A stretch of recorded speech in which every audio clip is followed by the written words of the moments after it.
Zero calorie চ্যানেলে আপনাদের সবাইকে স্বাগত। আজ আমরা পেয়ে গেছি শিথিল মোড়ে ডক্টর জয়ব্রত সরকারকে, স্মাইল অ্যান্ড সাইন ডেন্টাল ক্লিনিকে। উনি একজন ডেন্টাল সার্জন এবং ইমপ্লান্টোলজিস্ট। আজকে আমার ওনার কাছে একটা অন্য বিষয়ে প্রশ্ন আছে। আচ্ছা, আমরা প্রায়শই দেখে থাকি যে বিভিন্ন মানুষ খুব জোরে জোরে ব্রাশ করেন এবং ব্রাশটাকে অনেকক্ষণ ধরে করেন, প্রায় 10 মিনিট 15 মিনিট ধরে ব্রাশ করতে থাকেন এবং তাতে তারা ভাবেন যে বোধহয় এতক্ষণ ধরে ব্রাশ করলে বোধহয় মুখ ভালো বেশি পরিষ্কার হয় এবং কীটাণু সেখান থেকে নাশ হয়। আচ্ছা, এটা কি সঠিক পদ্ধতি? প্রথমে সেটা একটু যদি আপনি বলেন। আচ্ছা, বলে দিই, অনেকেই মানুষজন আছে যারা খুব জোরে ব্রাশ করে এবং গায়ে প্রেসার দিয়ে ব্রাশ করে। আর প্রথম কথা হলো কি, ব্রাশটা আপনি কি সিলেক্ট করবেন সেটার উপরেও একটা বলে রাখি, কোনো শক্ত ব্রাশ কিন্তু একদমই কারুর ক্ষেত্রেই ভালো না। It should be an ultra soft বা সফট ব্রিসেলের ব্রাশ। হ্যাঁ, তাহলে সেক্ষেত্রে যেটা হবে, সেই দাঁত পরিষ্কারটা আপনি অপটিমাম করতে পারবেন। যদি আপনি হার্ড ব্রাশ দিয়ে খুব জোরে ঘষেন, এতে কিন্তু দাঁত পরিষ্কার হয় না, উল্টে দাঁত আরো ক্ষয় হয়।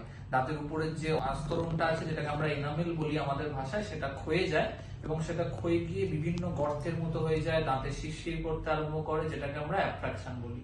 তো দাঁত জোরে ঘষলে দাঁত পরিষ্কার হয় না। দাঁত ব্রাশ করার একটা পার্টিকুলার পদ্ধতি আছে। সেই পদ্ধতিটা যদি একটু জাস্ট দর্শকদের জন্য দেখিয়ে দেন। আমি একটু শর্টে দেখিয়ে দিচ্ছি। যখনই আপনি ব্রাশ করবেন, সবসময় মাথায় রাখবেন যে এর যে ব্রিসেল বা দানাটা, সেটা সবসময় মাড়ির দিকে রাখবেন। হ্যাঁ, মাড়ির দিকে রেখে হালকা ভাইব্রেশন দিয়ে নিচের দিকে সুইফট করবেন। আমাদের একটা সবসময় টেন্ডেন্সি থাকে যে আমরা ব্রাশটা সোজা হরাইজন্টালি চালানোর। এটা চালালে কি হয়, দাঁতগুলো ঘষে যায় এবং দাঁতের ক্ষয় হয়। তো সবসময় মাড়ির দিকে রেখে নিচের দিকে সুইফট করবেন উপরের দাঁতের ক্ষেত্রে, আর নিচের দাঁতের ক্ষেত্রে আপনার মাড়ির দিকে রেখে ভাইব্রেট করে উপরে তুলবেন। এটা ভেতরের ক্ষেত্রেও প্রযোজ্য, বাইরের ক্ষেত্রেও প্রযোজ্য। উপরগুলোতেও আপনারা এরকম হরাইজন্টালি ঘষবেন না, গোল গোল ঘষবেন। হ্যাঁ, আমাদের কাছে বহু পেশেন্ট আছে যারা বলে আমরা দিনে 3-4 বার ব্রাশ করছি কিন্তু দাঁতের ক্ষতি আটকাতে পারছি না। তো এটাই মূল কারণ। ওকে, আমার পরবর্তী প্রশ্ন হচ্ছে একদম সাধারণ দর্শকদের জন্য, যে মাজন আমরা বাজারে কমসে কম 1000 ভ্যারাইটির মাজন দেখি, টিভি খুললেই বিভিন্ন ধরনের বিজ্ঞাপন দেখছি। সেই মাজনগুলো কি সব সাধারণ মানুষরা ইউজ করতে পারে নাকি? কোন মাজন একদম সংক্ষেপে যদি আপনি বলেন, শর্টকাটে, যাতে সাধারণ মানুষ বুঝতে পারে কি মাজন ব্যবহার করা উচিত? দেখুন, প্রথমে বলে রাখি, কোন রকম কোনো মেডিকেটেড টুথপেস্ট টিভিতে বিজ্ঞাপন দেখে কিনবেন না। কারণ যে কোনো মেডিকেটেড টুথপেস্টে যে যে মলিকিউল গুলো থাকে, সেগুলো ডাক্তারবাবুরা প্রেসক্রাইব না করলে ব্যবহার করার কোনো মানেই নেই। কারণ সেই ওষুধগুলো আপনার জন্য প্রয়োজনীয় না হতে পারে এবং ক্ষতিকর হতে পারে।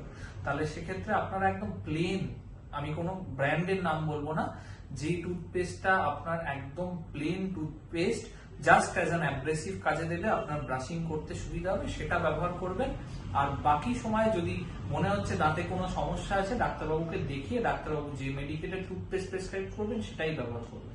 আচ্ছা, এই যে দন্তমাঞ্জন বিভিন্ন লাল লাল রঙের বিক্রি হয়, সেগুলো কি ব্যবহার করা উচিত? এটা আপনি খুব ভালো প্রশ্ন করেছেন।